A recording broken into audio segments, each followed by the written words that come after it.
Assalamualaikum warahmatullahi wabarakatuh. Kita tahu Islam adalah agama damai. Sesuai dengan namanya, ia tidak dikembangkan dengan pedang dan kekerasan. Ia dikembangkan dengan keteladanan dan tuntunan moral. Oleh karena Islam bukan agama kekerasan, Islam pun tidak mementingkan dan mengajarkan kekerasan kecuali dengan alasan yang benar dan bisa dipertanggungjawabkan. Membunuh dengan sengaja, menghilangkan nyawa orang lain tanpa alasan yang bisa dibenarkan adalah merupakan dosa besar dan satu di antara 7 perkara yang bisa mendatangkan kerusakan dalam kehidupan dan yang hendaknya harus kita jauhi. Saudara-saudara kaum muslimin rahimakumullah, beberapa waktu yang lalu di sebuah kota kecil yang indah bernama New Auckland. Saudara tahu New Auckland? Tuh dari Gunung Kidul masih ngidul lagi. Pernah diadakan satu seminar yang membicarakan bagaimana menyelamatkan masyarakat manusia dari bahaya Perang Dunia Ketiga. Diperkirakan kalau terjadi Perang Dunia Ketiga, manusia tidak akan tersisa. Sebab apa? Pada waktu itu cadangan nuklir yang dimiliki oleh bersama Amerika dan Rusia konon sudah sanggup memusnahkan 6 miliar manusia pada saat jumlah manusia baru 5 miliar. Jadi kelebihan nuklir dunia ini. Kalau terjadi Perang Dunia Ketiga, sulit manusia untuk tersisa. Maka dibahaslah di dalam seminar itu, wah, supaya tidak terjadi Perang Dunia Ketiga, maka perlombaan membuat senjata-senjata canggih, alat-alat pembunuh modern harus segera dibatasi. Dibahas, tidak mungkin kita membatasi perlombaan membuat senjata. Kenapa? Makin maju ilmu dan teknologi, makin canggih senjata yang ditemukan. Atom sudah meningkat menjadi nuklir, nuklir sudah meningkat menjadi neutron, dan kita tahu bom yang bernama neutron ini bom yang cukup membunuh tanpa perlu merusak. Artinya kalau dia diledakkan di kota kita ini, bangunan utuh, jembatan tidak ambruk, rumah-rumah tetap berdiri, tapi semua yang bernama hidup mati. Itu katanya lebih sopan dari bom atom. Sebab kalau si atom ini sudah membunuh, merusak pula. Neutron cukup membunuh saja tanpa perlu merusak. Jadi majunya senjata-senjata teknologi sebagai akibat yang logis dari kemajuan ilmu pengetahuan ini tidak bisa kita batasi. Dan memang sebenarnya yang bahaya bukan senjatanya, tapi manusia yang mengendalikan senjata itu. Mereka kembali kepada prinsip the man behind the gun. Bukan senjatanya yang bahaya, tapi manusia yang mengendalikan senjata itu yang bahaya.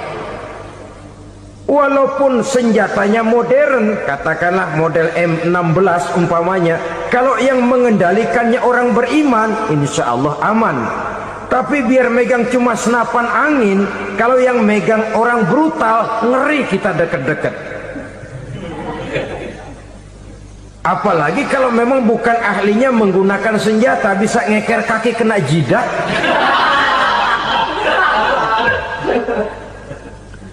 Mereka kembali kepada prinsip lama yang tetap baru, bukan senjatanya yang harus dibatasi, manusia yang mengendalikan senjata itu yang perlu dibicarakan. Nah, kalau begitu, agar manusia tidak mempergunakan senjata sewenang-wenang, apa yang harus kita lakukan? Ya, manusianya harus bermoral. Ya, tapi moral yang mana? Di dunia ini banyak ajaran tentang moral. Itu pun mudah saja. Di sini kan kita undang saja ahli dari berbagai agama untuk membicarakan konsep perdamaian menurut agamanya masing-masing. Baik, setuju itu, setuju. maka tampillah para ahli agama, mereka kembali kepada prinsip moral daripada konsep yang terkandung di dalam ajaran agama untuk menegakkan perdamaian. Mula-mula naiklah ahli dari agama Hindu, dibacakan konsep perdamaian menurut ajaran agama Hindu, bahwa untuk damai manusia harus meninggalkan nafsu keduniaannya, menempuh samsara dan sebagainya untuk mencapai nirwana, menjauhi kemegahan dan kemewahan dunia. Ini lalu dibahas, rasanya juga tidak mungkin ini. Kemudian dari agama Nasrani, bahwa untuk damai manusia harus menciptakan sifat kasih sayang. Kalau ditampar pipi kiri, berikan pipi yang kanan. Kalau diberikan selendang, berikan baju. Nanti orang kasihan, lalu dia tidak akan nampar lagi. Ketika ini dibahas, ternyata rasanya pun tidak mungkin bisa diterima. Karena apa? Di zaman sekarang orang ditampar pipi kiri, dikasih pipi kanan. Bukan kasihan, gemes. Damai belum tentu, bonyok udah jelas.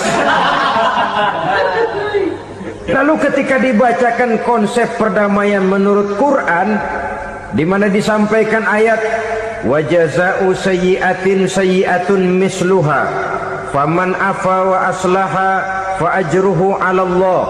Balasan terhadap satu kejahatan adalah kejahatan yang seimbang, tetapi barang siapa yang memberi maaf dan mencari jalan damai, itulah yang terbaik dan akan mendapat pahala dari Allah Subhanahu wa ta'ala. Kamu tidak salah ditampar pipi kirimu, tampar lagi pipi kirinya sekeras dia menampar pipi kirimu. Nanti orang tidak mau menampar kita karena dia tahu kalau dia tampar kita, dia akan menderita tamparan sekeras dia menampar kita. Akan terjadilah prinsip saling hormat menghormati, tidak saling ganggu, tidak saling usil, tidak saling jahil. Atas dasar ini perdamaian bisa ditegakkan. Mereka bisa menerima konsep ini, tapi kemudian seminar ditutup tanpa satu keputusan resmi. Kenapa? Terus terang mereka kagum dengan konsep Islam, tapi sentimen lama terhadap nilai-nilai Islam telah menutup mata mereka untuk menerima kebenaran dari ajaran Al-Quranul Karim. Saudara-saudara kaum muslimin rahimakumullah, kembali kita kepada persoalan pokok. Roh adalah dari Allah, dia akan kembali kepada Allah, milik mutlak dari Allah. Tidak pantas kita merampasnya dari orang lain. Tidak wajar kita menghilangkannya tanpa alasan yang dibenarkan oleh agama. Di zaman sekarang, akibat persaingan hidup yang makin tajam, lapangan kerja yang makin sulit, tensi ekonomi yang makin tinggi, atau karena nilai moral yang makin rendah, atau juga karena rapuhnya pegangan orang kepada agama, nyawa rasanya sudah sedemikian murahnya. Berbagai kasus membuat berdiri bulu roma kita. Ada mayit, ada manusia dipotong 6, dicincang macam kambing. Ada yang dipotong 5, ada yang dipotong 13, dikardusin, dibuang ke tempat sampah. Inna lillahi wa inna ilaihi raji'un. Gejala apa ini? Kanibalisme. Manusia sudah demikian sadisnya, manusia sudah sedemikian buasnya, sehingga sesama manusia diperlakukan seperti hewan. Padahal hewan sendiri belum pernah macan makan macan, bagaimanapun buasnya macan. Belum pernah serigala memakan serigala, bagaimanapun brutalnya serigala. Tetapi manusia makan manusia di zaman sekarang kadang jadi kenyataan dalam kehidupan kita. Kadang persoalannya remeh saja, soal uang 200 perak, pisau bicara, nyawa melayang. Soal rokok sebatang, celurit bicara, nyawa melayang. Soal-soal yang sama sekali tidak prinsip, begitu mudah kita menghilangkan nyawa orang lain. Padahal Nabi pernah memperingatkan, apabila dua orang muslim sudah berkelahi dan berbunuh-bunuhan, al-qatil wal maqtul finnar, yang membunuh dan yang terbunuh dua-duanya neraka. Sahabat heran, ya Rasul, kalau yang terbunuh Kalau yang membunuh masuk neraka itu sih wajar, tapi yang terbunuh kenapa neraka juga? Beliau menjawab, dua-duanya sudah punya niat untuk saling membunuh. Niatnya itu yang diponten. Yang terbunuh cuman lagi apes aja keduluan dia. Umpama tidak terbunuh, pasti dia yang akan membunuh. Oleh karenanya al-qatil wal maktul, yang membunuh dan yang dibunuh finnar, dua-duanya masuk ke dalam neraka.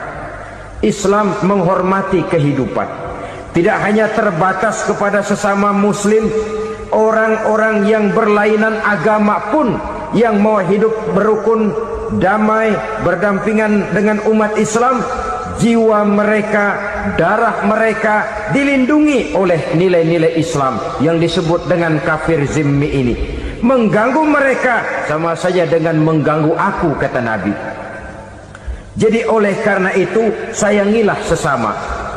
Kehidupan adalah anugerah Allah, bukan wewenang kita untuk mencabutnya dari orang lain, bukan wewenang kita untuk merampas dan menghilangkannya dari orang lain. Apa yang tidak enak terjadi pada diri kita, begitu pula lah apabila terjadi pada diri orang lain. Sehingga Nabi mengatakan, la yu'minu ahadukum hatta yuhibba li akhihi ma yuhibbu li nafsihi. Belum dikatakan beriman seseorang kamu apabila dia belum mencintai saudaranya seperti ia mencintai dirinya sendiri. Apa yang enak dirasakan oleh orang lain, enak juga dirasakan oleh dia. Mengukur orang lain dengan diri sendiri. Kalau orang lain tanpa salah saya fitnah, kalau saya tanpa salah difitnah orang, enak apa enggak? Enggak, orang lain juga begitu. Kalau orang lain tanpa salah saya tempeleng kepalanya, enak apa tidak? Tidak. Orang lain juga begitu. Yang tidak enak terjadi pada diri kita, tentu tidak enak juga kalau terjadi pada orang lain.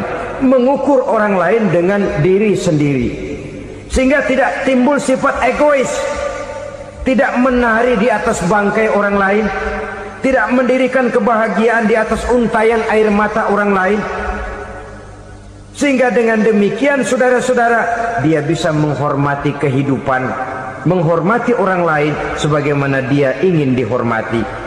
Untuk menghancurkan nilai-nilai iman, dibanjiri kita dengan paham-paham yang merusak dan mendangkalkan akidah, baik ia bernama materialisme, baik ia bernama sekularisme, baik ia bernama banjirnya maksiat dan munkarat, baik ia bernama banjirnya peradaban dan kebudayaan yang menghancurkan moral daripada anak-anak kita.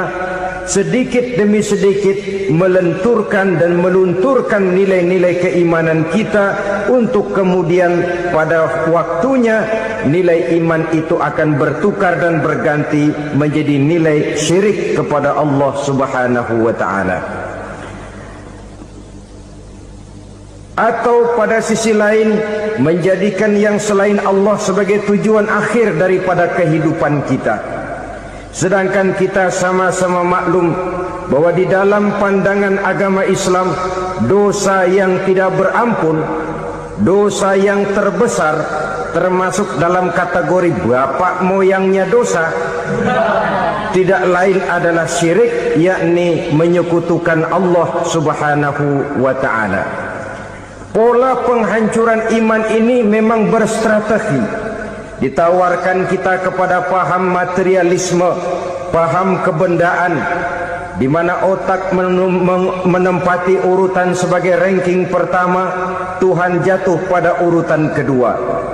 Lalu menyusul kepada paham sekularisme, Allah dipisahkan dari seluruh kegiatan hidup ini, untuk pada gilirannya menjadikan yang selain Allah sebagai tujuan akhir daripada seluruh kegiatan hidup kita. Oleh karenanya, kewajiban menjaga nilai-nilai iman ini merupakan kewajiban yang mulia tetapi berat. Tidak hanya untuk kita, tetapi juga bagaimana mewariskannya kepada anak-anak kita, generasi yang akan datang. Orang-orang tua bijaksana yang diceritakan di dalam Al-Quran, Kalau sudah berpikir tentang anak-anaknya, pertanyaan yang paling mereka risaukan ialah ma ta'buduna min ba'di. Anakku, kalau pada satu saat aku, ayahmu sudah tidak ada lagi di dunia ini, meninggalkan kamu semua, ma ta'buduna min ba'di, apa yang akan kamu sembah nak? Jikalau sekarang ayahmu masih mau ke masjid, masih mau melakukan rukuk dan sujud, masih beribadah menyembah Allah Subhanahu wa ta'ala, kalau orang tuamu sudah tidak ada, ma ta'buduna min ba'di, masihkah engkau mau datang ke masjid? Masihkah engkau mau rukuk dan sujud? Masihkah engkau mau menyembah Allah Subhanahu wa ta'ala? Pertanyaan ini yang dipikirkan oleh Nabi Yakub kepada putra-putranya. Pertanyaan ini yang diteruskan oleh Nabi Ibrahim kepada anak-anaknya. Pertanyaan ini yang diwariskan oleh generasi ulama salafus saleh kepada para generasi berikutnya. Bagaimana kita generasi sekarang? Kita orang-orang tua sekarang bukan berfikir ma ta'buduna min ba'di, malah yang kita pikirkan ma ta'kuluna min ba'di. Kalau bapak tidak ada nanti kamu makan apa nak? Perkara kamu nyembah apa? Urusan nomor 18. Yang penting kamu nanti hidup bisa makan nak. Maka kita sibuk mewariskan harta kepada anak-anak kita. Kita sibuk mewariskan kebun dan tanah kepada anak-anak kita. Kita sibuk mewariskan pabrik kepada anak-anak kita, sementara kita lupa mewariskan intan yang paling mahal, mewariskan mutiara yang paling berharga, yaitu nilai iman kepada Allah Subhanahu wa ta'ala. Alangkah baiknya apabila warisan harta, warisan tanah dan kebun, warisan rumah dan pabrik didasari lebih dahulu dengan mewariskan nilai iman kepada Allah Subhanahu wa ta'ala. Sebagai orang-orang tua, kita boleh bersedih kalau anak kita tidak mengerti komputer. Kita boleh bersedih kalau anak kita tidak mengerti matematika. Kita boleh bersedih kalau anak kita tidak mengerti bahasa Inggris.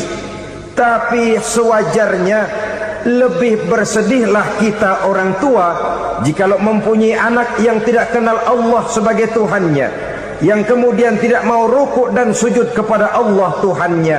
Itulah kemalangan yang paling malang bila kita meninggalkan generasi yang tidak bertauhid kepada Allah Subhanahu wa ta'ala. Betapapun anak kita tidak ngerti komputer, saudara, paling-paling kerugiannya cuma kerugian dunia. Masuk dia ke alam barzakh, Munkar Nakir tidak akan sempat tanya kau belajar komputer apa tidak. Kumpul dia di padang mahsyar, malaikat juga tidak akan tanya matematikamu nilainya berapa. Yang ditanya kau kenal Allah, kau rukuk dan sujud kepadanya, kau pernah datang ke masjid. Oleh karena itu sekali lagi, menjaga nilai iman tidak hanya untuk kita, tetapi juga mewariskannya kepada anak-anak kita, generasi yang akan datang. Sungguh kemalangan yang paling besar apabila kita meninggalkan anak-anak kita. Mereka kita tinggalkan lemah ekonominya, itu tidak baik. Mereka kita tinggalkan lemah otaknya, itu pun akan membuat mereka tertinggal oleh yang lain. Tapi yang paling celaka, jikalau kita tinggalkan mereka dalam kondisi lemah imannya, rapuh akidahnya, tidak baik dan tidak betul keyakinan hidupnya. Oleh karena itu Nabi berpesan, jauhilah 7 perkara yang merusak. Yang pertama, syirik kepada Allah Subhanahu wa ta'ala, menyekutukan Allah baik dalam ucapan, dalam keyakinan ataupun dalam perbuatan. Ini perkara pertama yang termasuk 7 perusak besar di dalam kehidupan. Kalau sudah jatuh kita ke lembah syirik, bagaimanapun banyak kebaikan yang kita kerjakan, berjiwa sosial, bertangan pemurah, gemar menolong orang lain, kalau memang dasarnya syirik, maka seluruh kebaikan kita akan hancur, tidak akan ada nilainya dalam pandangan Allah Subhanahu wa ta'ala. Dalam pandangan manusia mungkin kita dicatat sebagai orang sosial, gemar menolong orang lain, tidak berpangku tangan melihat orang yang mendapat kesulitan, tapi oleh karena dasarnya syirik, dasarnya tidak mentauhidkan Allah, maka seluruh nilai kebaikan yang kita kerjakan tidak akan ada nilainya dalam pandangan Allah Subhanahu wa ta'ala. Maka jagalah iman kita jangan sampai dihinggapi penyakit syirik yang bagaimana kecilnya sekalipun. Sekali lagi, baik syirik dalam bentuk ucapan, syirik dalam bentuk keyakinan, sampai kepada syirik dalam bentuk perbuatan, kita berhindar kepada sifat-sifat yang sedemikian itu. Karena apa? Dalam satu ayat Quran Allah Subhanahu wa ta'ala menjelaskan, innallaha la yaghfiru ayyushraka bih wa yaghfiru ma duna dzalika liman yasha. Allah tidak akan memberi ampun kepada orang-orang yang menyekutukannya, tapi Allah masih mau memberikan ampun kepada dosa-dosa yang selain itu bagi orang-orang yang dikehendakinya. Dosa selain syirik, apabila kita bertaubat, Allah masih mau mengampuni. Tapi kalau sudah jatuh ke tempat syirik, itu sudah dosa yang tidak berampun. Taubatnya tidak lain melepas syirik, kembali kepada tauhid, berkeyakinan bahwa hanya ada Allah Subhanahu wa ta'ala, Tuhan satu-satunya yang lam yalid walam yulad walam yakul lahu kufuwan ahad. Tidak beranak, tidak pula diperanakkan, dan tidak satupun yang dapat menyerupai Tuhan Allah Subhanahu wa ta'ala. Saudara-saudara kaum muslimin rahimakumullah, bahwa kita di zaman sekarang memang tidak menyembah berhala, ya. Bahwa kita tidak berterang-terangan mengatakan Tuhan lebih dari satu, memang. Bahwa kita tidak berkeyakinan Tuhan itu punya anak atau diperanakkan, tentu. Tapi dalam perbuatan dan i'tiqad, kita kadang-kadang jatuh tanpa kita sadari ke tempat yang bernama syirik ini. Oleh karenanya, di zaman di mana teknologi makin canggih, di mana kemajuan pembangunan makin menjangkau berbagai aspek kehidupan, diperlukan keseimbangan antara kemajuan fisik material dengan kemajuan mental spiritual. Apabila tidak ada keseimbangan, yang terwujud tentulah kepincangan, yang diawali dengan pincangnya cara kita berpikir, sehingga pada akhirnya akan mengarah kepada pincangnya cara kita berbuat dan bertindak di dalam kehidupan kita. Oleh karena itu, Nabi berpesan, jauhilah sifat syirik, karena syirik merupakan dosa yang teramat besar. Ini sifat merusak yang pertama. Yang kedua, kata Nabi, wasihra, jauhilah sihir. Sihir ini juga termasuk perkara yang merusak kehidupan. Kita semua sama-sama maklum bahwa sihir sebenarnya bukan persoalan baru. Sejak sebelum datang Islam, sihir itu sudah ada. Di zaman Yunani kuno, sihir ada. Di zaman Mesir kuno, di zaman Cina kuno, dan yang lain-lain yang serba kuno, sihir itu sudah ada. Bahkan para nabi pun, para rasul yang diutus oleh Allah Subhanahu wa ta'ala, senantiasa berhadapan dengan ahli-ahli sihir untuk menguji kebenaran dari misi yang mereka bawa. Sihir adalah perbuatan di luar kebiasaan yang bisa dikerjakan oleh ahlinya dengan bantuan jin atau setan. Hukum mempelajari sihir adalah haram, mengamalkannya lebih haram lagi. Sebab itu saudara-saudara, sihir merupakan perbuatan merusak yang harus kita jauhi. Ciri-ciri daripada perbuatan sihir, pertama, ia mengandung tipuan, bayangan khayal.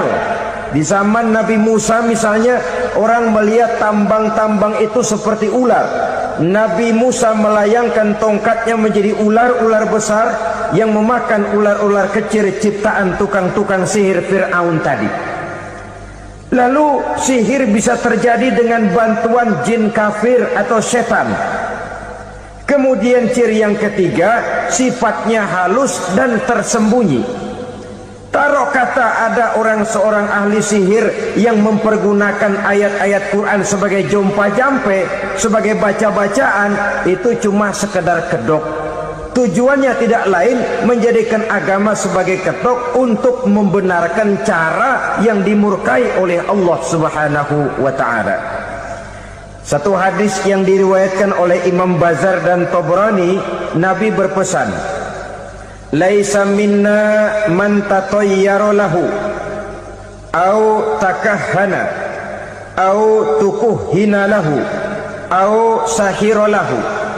Tidak termasuk ke dalam golonganku, kata Nabi. Tidak termasuk umatku. Siapa mereka? Man tatayyara lahu, orang yang bertatoyur. Apa tatoyur itu? Dari kalimat toyaro, artinya terbang. Toir biasa diartikan dengan burung. Tatoyaro percaya kepada suara-suara burung.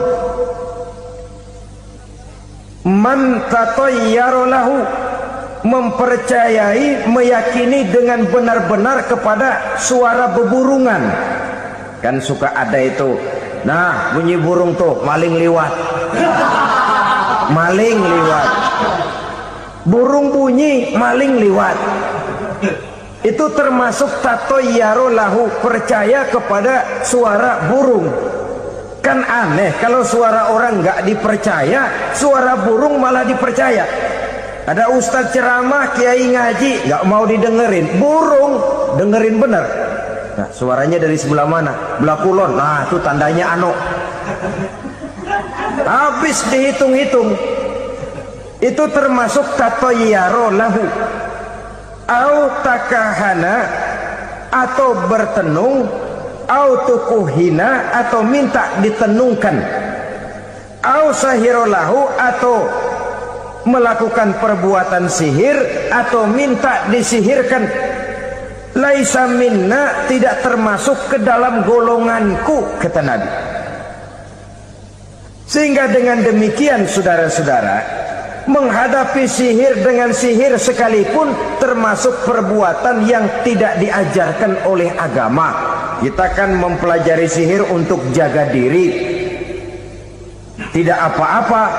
Yang dilarang mengamalkannya, dilarang juga mempelajarinya. Sebab orang kalau sudah mengetahui, biasanya lalu terangsang untuk mencoba. Kalau percobaannya berhasil, biasanya terangsang untuk coba lagi dan coba lagi. Pada akhirnya ketagihan, lalu beralih menjadi profesi, apalagi itu nanti bisa mendatangkan hasil uang. Saudara-saudara kaum muslimin rahimakumullah, kita manusia makhluk nyata. Kita hidup di alam nyata, terikat oleh sunnatullah, causality. Oleh karenanya, bagi kita keyakinan yang penuh, keikhlasan di dalam bertuhankan Allah, penyerahan diri sepenuhnya hanya kepadanya, itu sudah merupakan obat penangkal yang sangat ampuh agar kita tidak terkena penyakit-penyakit yang dibuat oleh setan dan para pembantunya. Sehingga beberapa ayat Quran mengajarkan, misalnya a'udzu bikalimatillahi tammati min syarri ma khalaq, atau bismillazi la yadurru ma'asmihi syai'un fil ardi wala fis sama, dengan menyebut nama Allah yang tidak bisa mendatangkan bahaya sedikit pun, dari baik yang datang dari langit maupun yang datang dari bumi. Jiwa yang kosong dari keyakinan yang penuh kepada Allah, jiwa yang penuh was-was dan ragu-ragu, itu yang mudah terserang oleh penyakit-penyakit yang dikerjakan oleh para tukang-tukang sihir, yaitu oleh setan dan seluruh para pembantunya. Kemudian hadis kedua yang diriwayatkan oleh Imam Ibnu Hibban, Nabi bersabda, la yadkhulul jannata mudminu khamrin wala mu'minu bisihrin wala qati'u rahmin. Tidak masuk surga. Ini Nabi yang bilang, tidak masuk surga Siapa itu? Pertama, mudminu khamrin, orang yang berkekalan dalam mabuk. Selalu mudminun itu sudah menjadi perbuatan rutinnya, tidak kapok-kapoknya, teler seumur hidup. Mudminu khamrin, tidak masuk surga orang yang selalu bermabuk-mabukan. Yang kedua, wala mu'minu bisihrin, orang mukmin tapi main sihir. Ini juga oleh Nabi diperingatkan, tidak akan masuk surga orang mukmin tapi suka main sihir. Wala qati'ur rahmin, dan tidak juga orang yang memutuskan silaturahmi. 3 macam manusia yang diperingatkan Nabi tidak akan masuk surga: orang yang selalu mabuk, orang mukmin yang main sihir, dan orang yang memutuskan silaturahmi. Saudara-saudara kaum muslimin rahimakumullah. Lalu orang berkata, kenapa dilarang kita bersihir padahal Rasul sendiri kan punya mukjizat?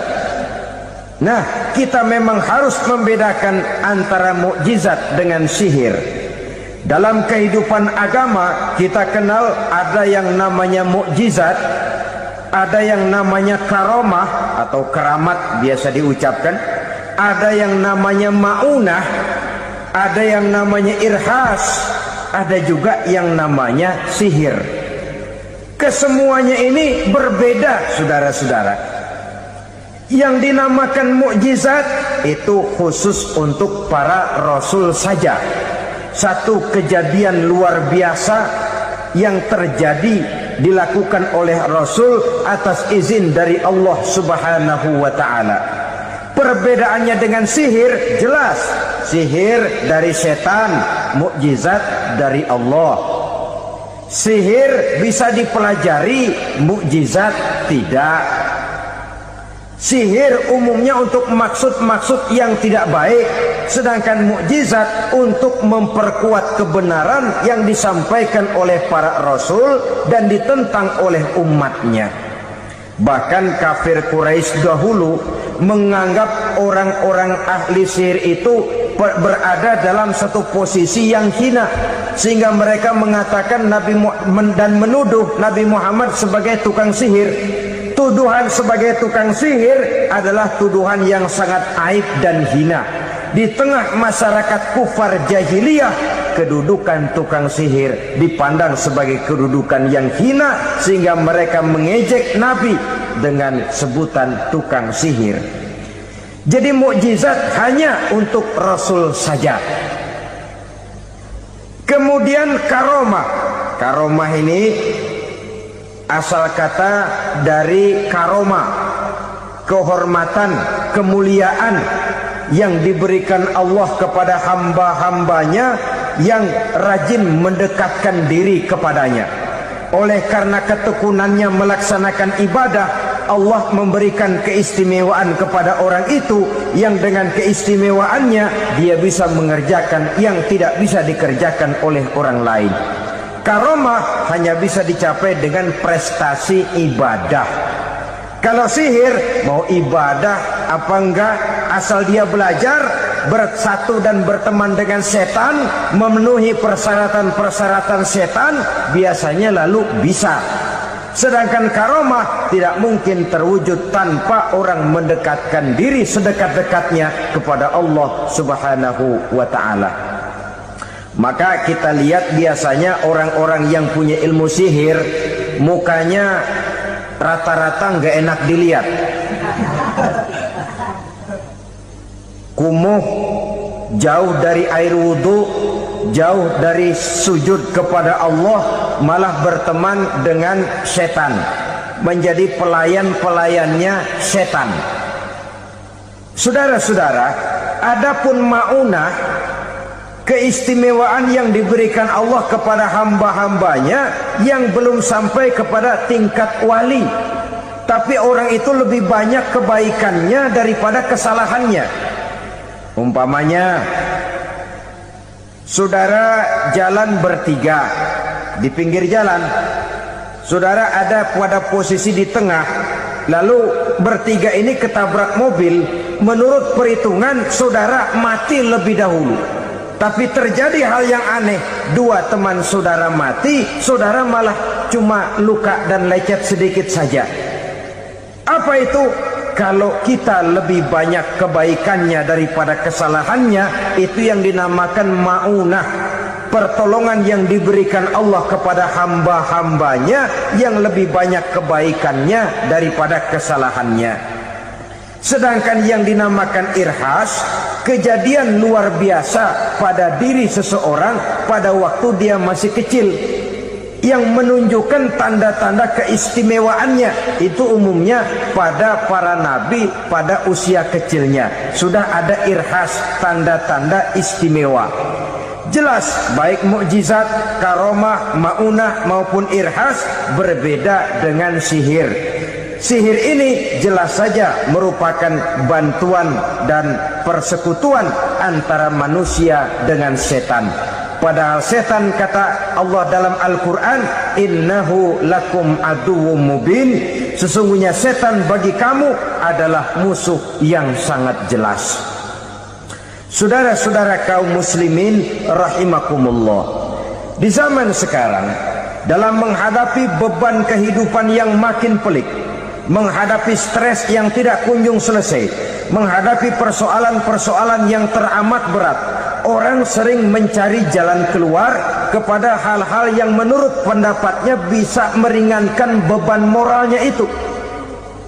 Pergilah dia mencari sesuatu yang dapat meringankan bebannya.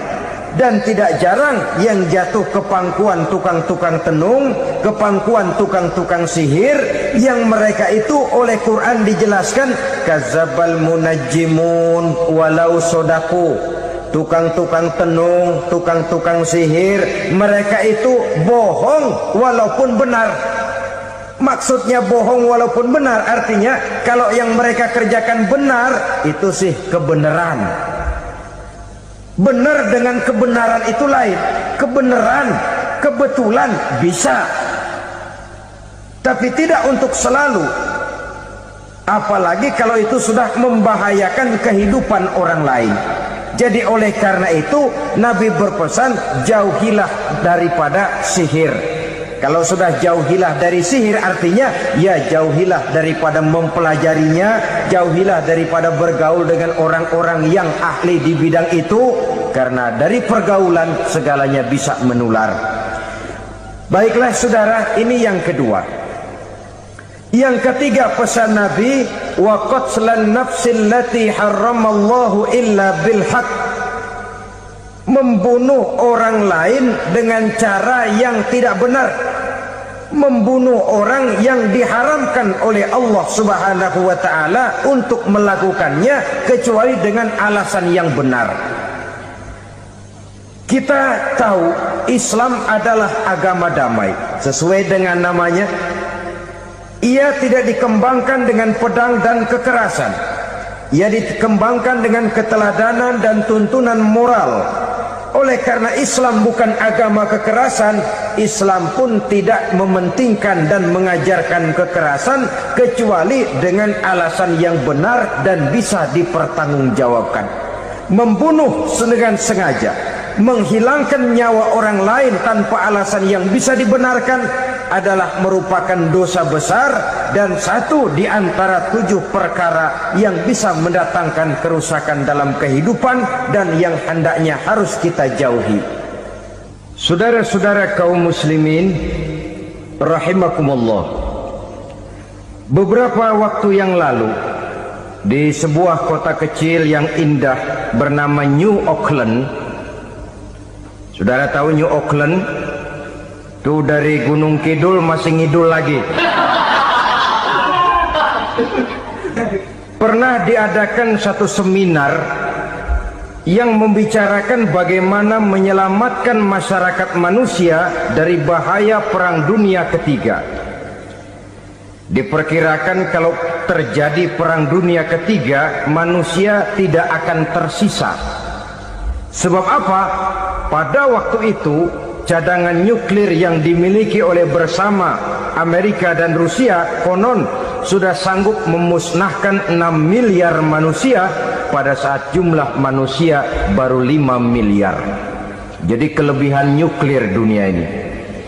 Kalau terjadi perang dunia ketiga, sulit manusia untuk tersisa. Maka dibahaslah di dalam seminar itu, wah, supaya tidak terjadi perang dunia ketiga, maka perlombaan membuat senjata-senjata canggih, alat-alat pembunuh modern harus segera dibatasi. Dibahas, tidak mungkin kita membatasi perlombaan membuat senjata. Kenapa? Makin maju ilmu dan teknologi, makin canggih senjata yang ditemukan. Atom sudah meningkat menjadi nuklir, nuklir sudah meningkat menjadi neutron, dan kita tahu bom yang bernama neutron ini bom yang cukup membunuh tanpa perlu merusak. Artinya kalau dia diledakkan di kota kita ini, bangunan utuh, jembatan tidak ambruk, rumah-rumah tetap berdiri, tapi semua yang bernama hidup mati. Itu katanya lebih sopan dari bom atom. Sebab kalau si atom ini sudah membunuh, merusak pula. Neutron cukup membunuh saja tanpa perlu merusak.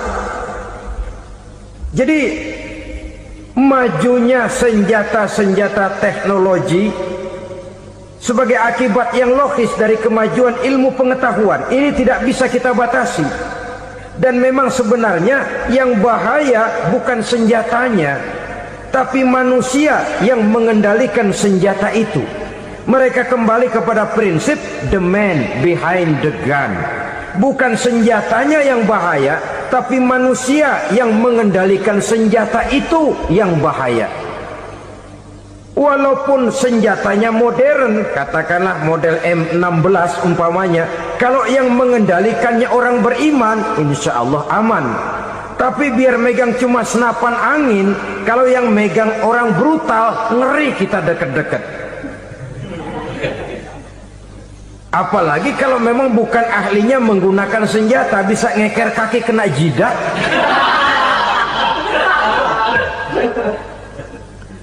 Mereka kembali kepada prinsip lama yang tetap baru.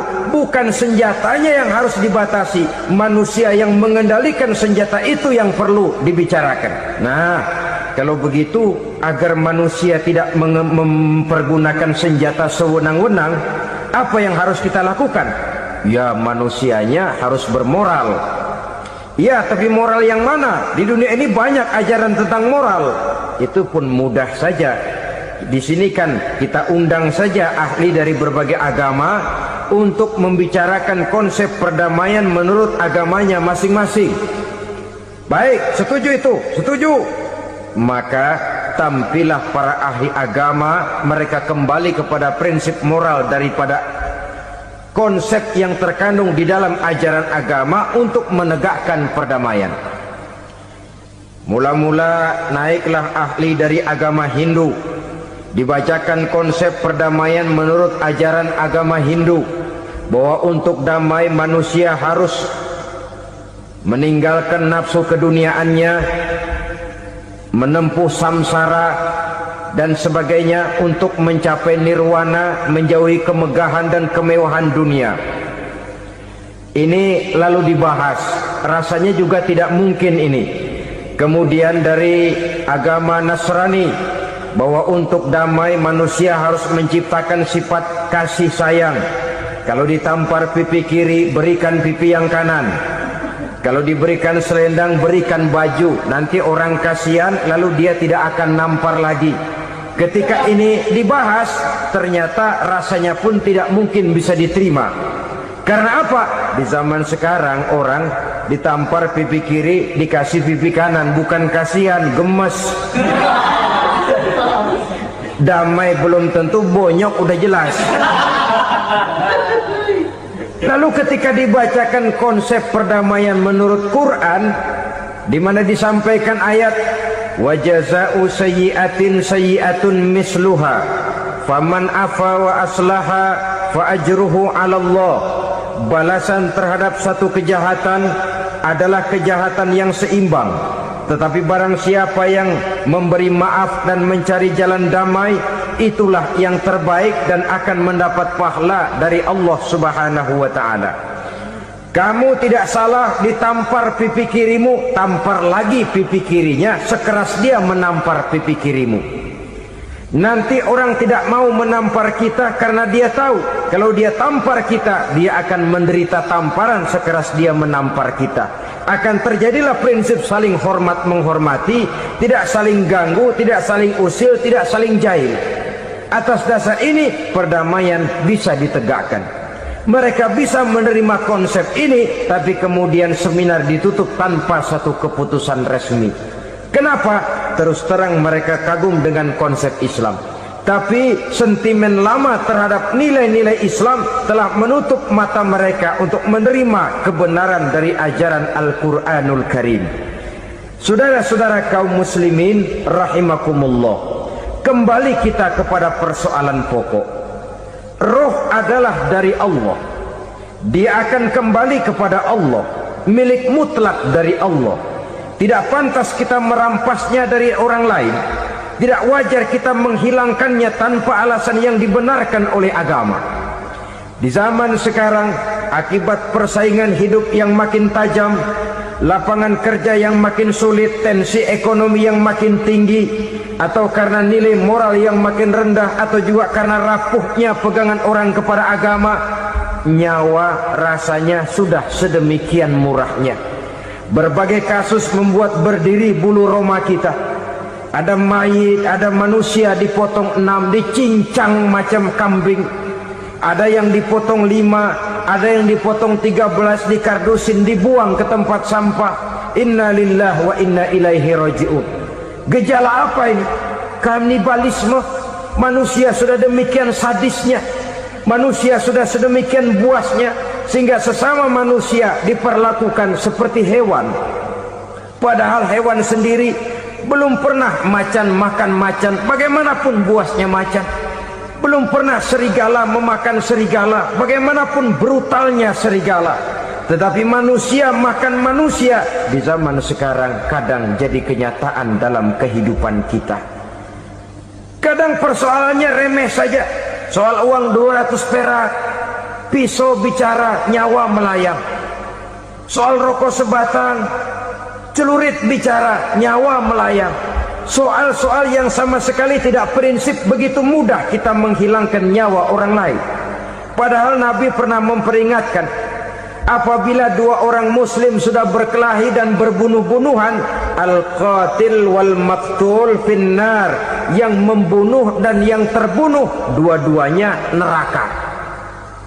Sahabat heran, ya Rasul, kalau yang terbunuh, kalau yang membunuh masuk neraka itu sih wajar, tapi yang terbunuh kenapa neraka juga? Beliau menjawab, dua-duanya sudah punya niat untuk saling membunuh. Niatnya itu yang diponten. Yang terbunuh cuman lagi apos aja, keduluan dia. Umpama tidak terbunuh, pasti dia yang akan membunuh. Oleh karenanya al-qatil wal maqtul, yang membunuh dan yang dibunuh finnar, dua-duanya masuk ke dalam neraka. Islam menghormati kehidupan, tidak hanya terbatas kepada sesama muslim. Orang-orang yang berlainan agama pun yang mau hidup berukun, damai, berdampingan dengan umat Islam, jiwa mereka, darah mereka dilindungi oleh nilai-nilai Islam yang disebut dengan kafir zimmi ini. Mengganggu mereka sama saja dengan mengganggu aku, kata Nabi. Jadi oleh karena itu, sayangilah sesama. Kehidupan adalah anugerah Allah, bukan wewenang kita untuk mencabutnya dari orang lain, bukan wewenang kita untuk merampas dan menghilangkannya dari orang lain. Apa yang tidak enak terjadi pada diri kita, begitu pula lah apabila terjadi pada diri orang lain. Sehingga Nabi mengatakan, la yu'minu ahadukum hatta yuhibba li akhihi ma yuhibbu li nafsihi. Belum dikatakan beriman seseorang kamu apabila dia belum mencintai saudaranya seperti ia mencintai dirinya sendiri. Apa yang enak dirasakan oleh orang lain, enak juga dirasakan oleh dia. Mengukur orang lain dengan diri sendiri. Kalau orang lain tanpa salah saya fitnah, kalau saya tanpa salah difitnah orang, enak apa enggak? Enggak, orang lain juga begitu. Kalau orang lain tanpa salah saya tempeleng kepalanya, enak apa tidak? Tidak. Orang lain juga begitu. Yang tidak enak terjadi pada diri kita, tentu tidak enak juga kalau terjadi pada orang lain. Mengukur orang lain dengan diri sendiri, sehingga tidak timbul sifat egois, tidak menari di atas bangkai orang lain, tidak mendirikan kebahagiaan di atas untayan air mata orang lain. Sehingga dengan demikian saudara-saudara, dia bisa menghormati kehidupan, menghormati orang lain sebagaimana dia ingin dihormati. Inilah perbuatan ketiga yang merusak, membunuh orang lain dengan yang diharamkan Allah tanpa alasan yang benar. Yang ketiga. Kemudian yang keempat, perbuatan merusak wa aklar riba, makan riba. Hidup adalah tolong menolong. Bahasa kerennya take and give katanya. Saling memberi dan saling menerima. Nabi mengajarkan man kuraba kurbatan min kurabid dunya karaballahu lahu kurbatan min kurabi yaumal qiyamah. Wallahu fi aunil abdi madamal abdu fi auni akhihi. Siapa yang meringankan beban dari beban-beban yang dirita seseorang di dalam kehidupan dunia, Allah akan meringankan bebannya daripada beban-beban yang harus dipikulnya di hari kiamat nanti. Wallahu fi aunil abdi madamal abdu fi auni akhihi. Allah senantiasa akan menolong seorang hamba selama hamba itu masih mau menolong saudaranya. Allah selalu akan menolong seorang hamba selama hamba itu masih mau menolong saudaranya. Apabila kita sudah berpangku tangan terhadap kesulitan orang lain, biasanya pun pada saat kita mendapat kesulitan, kita akan sulit juga memperoleh pertolongan. Nah, riba alias renten, kedoknya adalah menolong orang, tapi sama juga bulu buntutnya dilepas, palanya dicekek. Menolong orang pada akhirnya menjadi beban bagi seseorang. Dan memang mencari orang-orang yang berada dalam posisi kesulitan, biasanya di daerah-daerah di mana musim paceklik, jadi lapangan kerja sulit, sedangkan urusan perut tidak bisa ditunda. Akhirnya orang terjebak ke dalam rentenir, ke dalam riba, ke dalam renten. Bunga berbunga, sehingga satu saat jumlah bunganya bisa lebih besar dari jumlah pinjaman pokoknya. Kemudian kalau juga ternyata tidak bisa dibayar, rumah jadi taruhan. Memang rumah satu-satunya, begitu rumah ditarik mulain camping. Bukankah pada akhirnya akan mewariskan kesengsaraan? Oleh karena itu, kepada kita berusahalah jangan berhubungan dengan rentenir, jangan makan renten dan riba. Kepada mereka yang melaksanakan riba, walaupun mendatangkan keuntungan materi, tapi percayalah harta yang didapat dengan jalan riba tidak akan membawa keberkahan. Manakala tidak membawa keberkahan, dia tidak akan mendatangkan ketenangan di dalam kehidupan kita. Oleh karenanya, memakan harta riba termasuk perbuatan yang merusak sendi-sendi kehidupan sosial, merusak kehidupan orang lain, merusak kehidupan masyarakat, tetangga, pergaulan dan sebagainya. Yang kelima, wa akla malil yatim, memakan harta anak yatim dengan cara yang zalim. Nih, memang lezat. Anak yatim itu nggak tahu urusan apa-apa. Kita diamanahkan untuk mengurusinya. Kadang-kadang dibentuklah panitia penyantunan yatim piatu. yatimnya mah tetap kelaparan, panitianya yang pada gendut.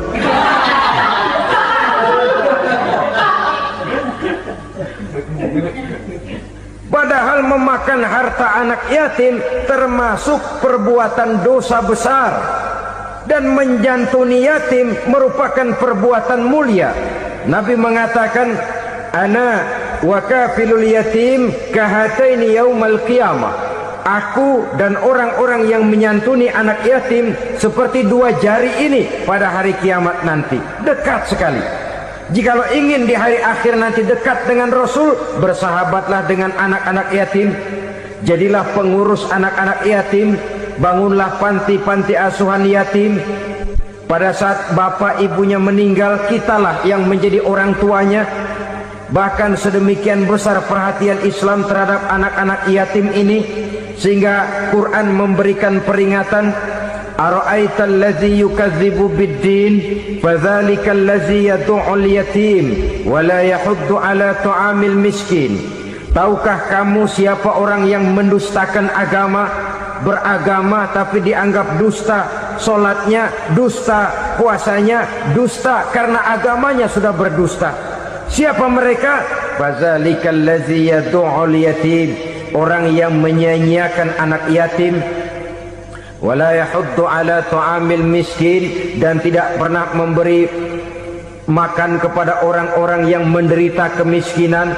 Menyia-nyiakan, meninggalkan anak yatim termasuk perbuatan yang divonis kita sebagai orang yang mendustakan agama. Saudara-saudara kaum muslimin rahimakumullah, maka sangat dicela mengeksploitir anak-anak yatim, menjadikan mereka sebagai kedok untuk mencari kekayaan pribadi.